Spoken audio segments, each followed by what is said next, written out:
Vamos lá, e falando da senadora Gleisi Hoffmann, ela teve as contas bancárias bloqueadas pela Justiça. A ordem de bloqueio é para que se penhore R$162 mil que devem ser depositados em uma conta judicial.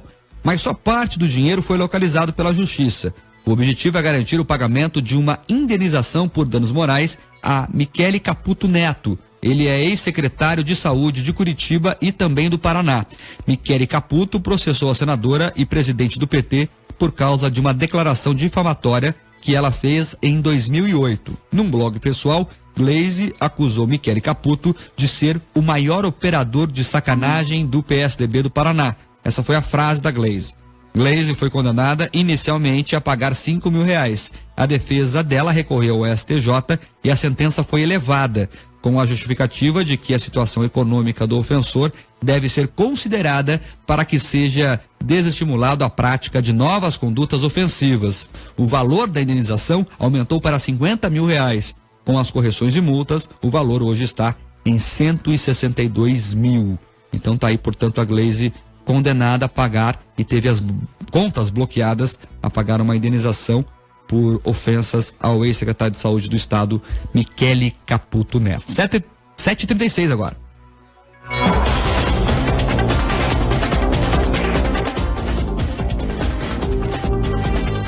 Agora 7h37, mudou o relógio. A presidente do STF, Supremo Tribunal Federal, a ministra Carmen Lúcia, colocou na pauta dessa quarta-feira os julgamentos dos habeas corpus do ex-ministro da Fazenda, Antônio Palocci, e do deputado federal afastado, Paulo Maluf. Palocci está preso desde 2016 e foi condenado em junho do ano passado a 12 anos e 2 meses de prisão. Ele já havia pedido prioridade no julgamento do seu habeas corpus e foi liberado para o plenário em maio do ano passado. O ex-ministro de Lula, que está preso por corrupção passiva e lavagem de dinheiro, ainda não foi condenado em segunda instância. No fim do mês passado, o ministro Dias Toffoli concedeu prisão domiciliar a Paulo Maluf. Na decisão, o magistrado entendeu que os exames apontam que o parlamentar afastado passa por graves problemas de saúde e não poderia continuar no presídio da Papuda, lá em Brasília. Maluf foi condenado a 7 anos e 9 meses de prisão por lavagem de dinheiro no período em que foi prefeito de São Paulo, entre 93 e 96. Um recurso contra a condenação também está pautado para julgamento nesta quarta. Na última sexta-feira, Maluf foi internado na capital paulista com um quadro de pneumonia que afeta diferentes e pequenas regiões do pulmão. Essa é a notícia oficial. Quer saber o bastidor? O bastidor é o seguinte: Carmen Lúcia pautou o HC do Palocci e do Paulo Maluf por um motivo muito simples.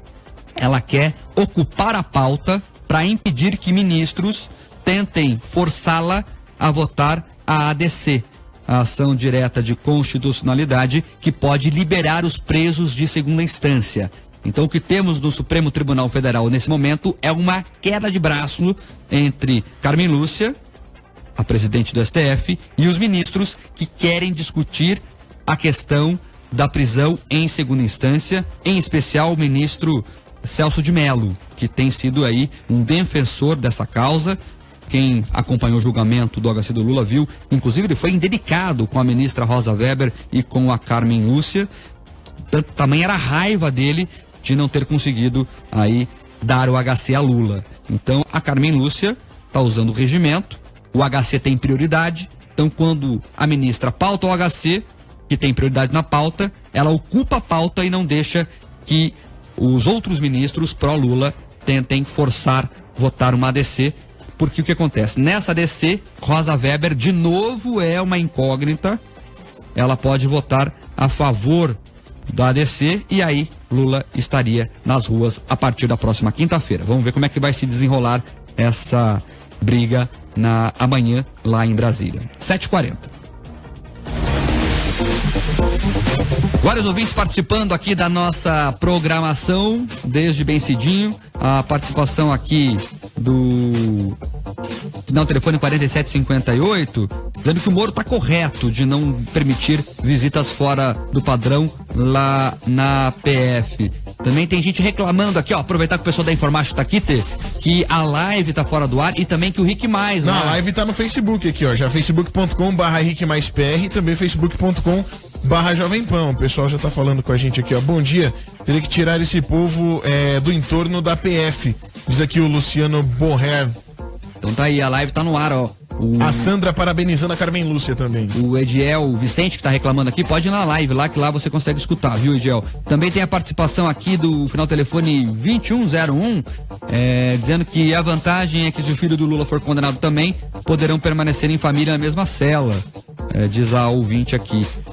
Também tem a participação do Sérgio Luiz, de Inácio Martins, do interior aqui do Paraná, dizendo que se o senador Lindenberg tem medo que a comida do preso Lula possa vir envenenada, ele poderia ser o experimentador de comidas, como existia na época dos reis da Europa. Também final telefone 1757, dizendo que o juiz Sérgio Moro está correto em barrar visitas fora do padrão. Final telefone 0856, dizendo que quem mora na região está sendo ameaçado pelos manifestantes. Ela não diz aqui se ela mora na região ou não, mas se tiver, ouvinte, mande mais detalhes aqui. Vamos registrar essa situação que, segundo a ouvinte, acontece lá no bairro do Santa Cândida, ali nas cercanias da Polícia Federal. Tem muita gente perguntando, mas a polícia não devia agir para tirar essas pessoas de lá? Não tem uma decisão judicial? A decisão judicial num raio ali de 100 metros em torno da PF. Então, fora isso, eles podem acampar onde eles quiserem. Então, a decisão judicial que está valendo é um raio de 100 metros da PF e isso está sendo cumprido. Se você for lá no muro da PF, não tem ninguém. Os 100 metros ali no entorno. Mas daí eles respeitaram a decisão, foram 100 metros mais para frente, daí armaram as barracas e o tal acampamento deles é nesse local que eles estão. Então não há decisão judicial até o momento que impeça eles de montar esse acampamento aonde eles estão. Tem mais gente no Facebook aí? Tem mais gente aqui no Facebook. O Luiz Fernando falando: triplex é apenas a cereja do bolo. Pois é só o primeiro. A Valéria também, Guidolin. Esses petistas pensam que estão acima da lei de todos. Estão achando que são deuses. Também tem o pessoal que o STF tem que ser mais rigoroso. O pessoal tá achando que tá faltando rigor aí pro STF. Mais notícias. 7h46, estamos de volta e na primeira segunda-feira à frente do governo, Cida Borghetti anunciou algumas mudanças na equipe. Na primeira reunião com o secretariado, a governadora anunciou os nomes do novo presidente da Copel, Jonel Iurque, e do novo líder do governo na Assembleia, o deputado Pedro Lupion, do Democratas, que garantiu ter o apoio de cerca de 30 parlamentares, o que assegura a aprovação de projetos de lei ao governo.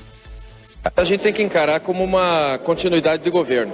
Não existe uma ruptura, não é uma questão de mudança de grupo político. O que a gente tem pedido responsabilidade aos parlamentares é que a gente não pode parar o Estado por causa de uma contenda eleitoral que vai acontecer daqui a 6 meses.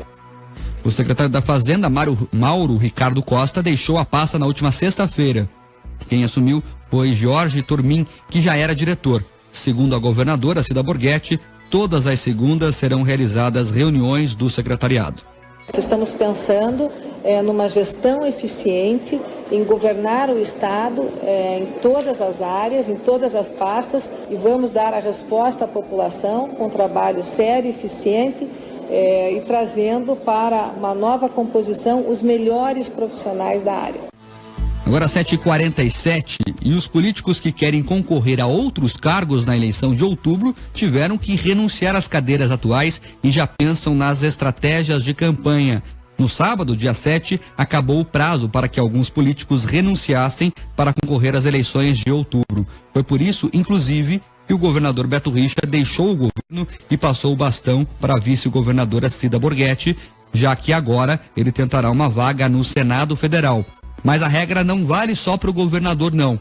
Prefeitos, ministros e secretários que vão disputar outros cargos também tiveram que renunciar. Como o secretário de Esporte, Lazer e Juventude da Prefeitura de Curitiba, Marcelo Richa, que deixou a pasta para concorrer como deputado estadual pelo PSDB.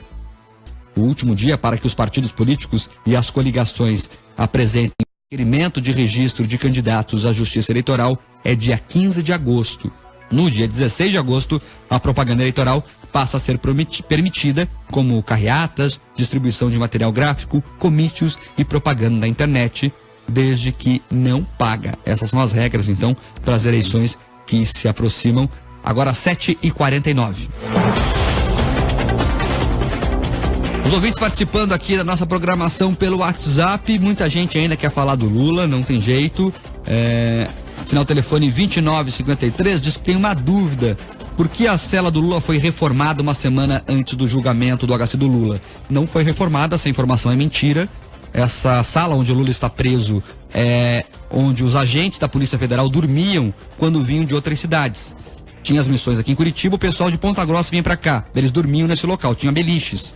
O que eles fizeram? Retiraram as beliches, colocaram uma cama e a sala ficou à disposição do ex-presidente por ordem do juiz Sérgio Moro. Quantos metros quadrados tem mesmo, Mark? 15 metros quadrados a sala. 15 metros quadrados. Ela tem uma janela que dá pro corredor, então ele não consegue ver a rua. Também tem um banheiro privativo, uma mesinha e uma cama. É isso que o Lula tem lá. Um chuveiro elétrico também. E a televisão agora que o Moro permitiu. É isso. Mas é uma cela que tá boa, né? Ele fica sozinho. Se você olhar a situação dos presídios Brasil afora, tá boa, né? O Lula tá Ele tá no céu, tá? Suíte presidencial nas carceragens. Aí tem o chuveiro bom, tem a televisão pra ele passar o tempo. Chuveiro quente, porque, por exemplo, quem tava preso em Pinhais até pouco tempo atrás não tinha banho quente, era banho frio. Ou seja, ele tá numa situação tranquila lá. Tá confortável. O Fernando diz aqui que o pessoal que tá no acampamento não tem amor próprio, enquanto os dirigentes estão dormindo em camas confortáveis, eles estão largados no chão. Lamentável, diz o ouvinte. Também tem a participação aqui do João. Ele diz que teoricamente os presidentes do PT e o MST deveriam diminuir o apoio que o governo deu a eles, mas a sigla nunca quis dizer aos movimentos sem terra. Enfim, ele manda um textão aqui participando, registrado a participação, viu, João? Também... A Graciele tá falando com a gente aqui na live do Facebook, Mark, pra falar sobre o Joaquim Barbosa, candidato à presidência. Seria ele o cavalo de Troia? O pessoal tá falando isso, né? Que o Joaquim Barbosa, apesar de ter uma atuação marcante contra o PT, ele tá, inclusive, se aproximando de partidos socialistas da esquerda. Então o pessoal tá dando uma confusão na cabeça. Achando um pouco estranho. Na verdade não é estranho. Quem conhece Joaquim Barbosa sabe que ele sempre foi próximo às ideias de esquerda. Não é porque ele combateu o PT no mensalão que ele virou de direita. As pessoas têm que pesquisar direito histórico de cada um para ver o que as pessoas defendem. Mas a campanha vai ter muito tempo, cada um vai mostrar a sua cara e o que defende, e as pessoas vão poder escolher com tranquilidade. Tem uma dúvida também do pessoal aqui, que é bastante recorrente, que é o seguinte: o pessoal tá falando que o Alckmin agora tá sem o foro privilegiado. Sim. Assim como todos que renunciaram, né, para poder sair a candidato a algum outro cargo nas eleições de 2018. Esse momento sem o foro privilegiado é o momento que eles cobram que, no caso, o Sérgio Moro teria que ir lá e tomar alguma atitude e entrar com um processo, né, sem o foro privilegiado. Vamos lá, o Alckmin é um caso que é diferente, porque o Moro é responsável pelos casos de corrupção na Petrobras. O Alckmin tem outros casos de corrupção, que é do metrô em São Paulo, que é de propina na construção de estradas de São Paulo. São processos que estão em Brasília, agora descem à primeira instância. Vão descer a juízes de São Paulo. E tem que ser investigado, obviamente. Tem que ser investigado. Os juízes de primeiro grau funcionam melhor do que o STF, até porque o STF até hoje não julgou ninguém. Não julgou ninguém. O juiz Sérgio Moro já tem aí uma centena de condenações. O STF não tem nenhuma. Zero.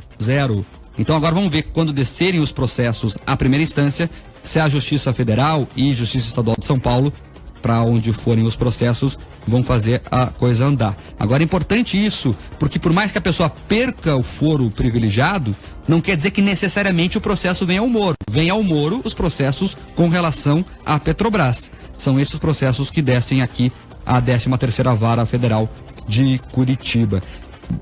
Eu tô vendo muita gente perguntando aqui se o Lula tem Netflix lá na televisão dele. Pois. Não tem. Ele tem acesso à TV aberta só os canais abertos. Ele tem acesso lá na televisão que o juiz Sérgio Moro permitiu instalar na cela. Também tem a participação aqui do ouvinte Thiago Chaves. E o Renan Calheiros sumiu? Não, ele tá lá em Brasília, operando e fazendo o que ele faz de melhor, que é os conchavos políticos, tá? Também na lista de investigados da Operação Lava Jato, mas esse processo está lá com o STF. E o STF não é lá muito ágil com os processos que investiga na área penal. 7h54 agora, também tem a participação aqui da Catiane do Campo Comprido, dizendo aqui que ela está ficando sem opção de candidatos à presidência. Também tem a pergunta aqui, final telefone 7835, pergunta se um político pode abrir mão do foro privilegiado. Eu nunca vi ninguém fazer, viu? Mas enfim, em tese, é uma questão de liberalidade da pessoa. Se a pessoa quiser abrir mão, ela pode, ela tem que renunciar. Daí ela renuncia o cargo, ela vem para a primeira instância. Foi, por exemplo, que fez o Carli Filho. Quem lembra da história do Carli Filho, ele era deputado estadual, tinha foro privilegiado por isso, e daí na época ele fez uma conta lá, era melhor descer a primeira instância, ele renunciou o cargo e foi julgado em primeira instância. E olha quanto tempo demorou o processo dele. Então, o político pode abrir mão se renunciar do cargo. Também tem a participação aqui do ouvinte, final telefone 4352, dizendo que tem que liberar um rádio pro Lula poder ouvir o jornal. Acho que ele não vai ficar muito feliz não, viu, ouvinte? De novo naquele assunto ali do foro privilegiado, o John Ferreira pergunta, e o Aécio Neves também? O Aécio Neves também, mas o Aécio Neves ele não renunciou, né? O Aécio Neves vai tentar de novo o Senado, então ele não precisa renunciar, então ele continua no STF. E o caso do Aécio Neves de corrupção não tem a ver com a Petrobras, então mesmo ele renunciando, prendendo foro, não viria pro Sérgio Moro. Vocês lembram que a questão do Aécio Neves é a propina lá que ele pediu ao Joesley Batista da JBS. Esse caso não está com o doutor Sérgio Moro, está com a Justiça de Brasília, ela que investiga essa situação. Mas o Aécio não renunciou, ele tem foro privilegiado, quem julga o Aécio é o STF. Então tem que cobrar de Brasília a investigação do Aécio, que até agora essa história está mal explicada, né? Parece que o processo parou por lá, tem que cobrar o STF para fazer andar essa questão. 7h56, vambora, Tê? Vambora, muita gente se solidarizando aqui com o pessoal que mora perto da PS ali. Vamos tentar falar com eles amanhã, eu vou encomendar aqui já para nossa produção, Janiele, que está ouvindo o jornal, vamos tentar falar com os moradores de Santa Cândida e trazer amanhã o relato, o raio-x de como eles estão vendo toda essa situação de ter uma barraca na porta de casa. Triste, meu. Deve ser um negócio horrível, porque daí você quer sair de casa, não dá. Nossa. Exatamente. Vambora, amanhã a gente tá de volta. Até amanhã. Tchau. Tchau.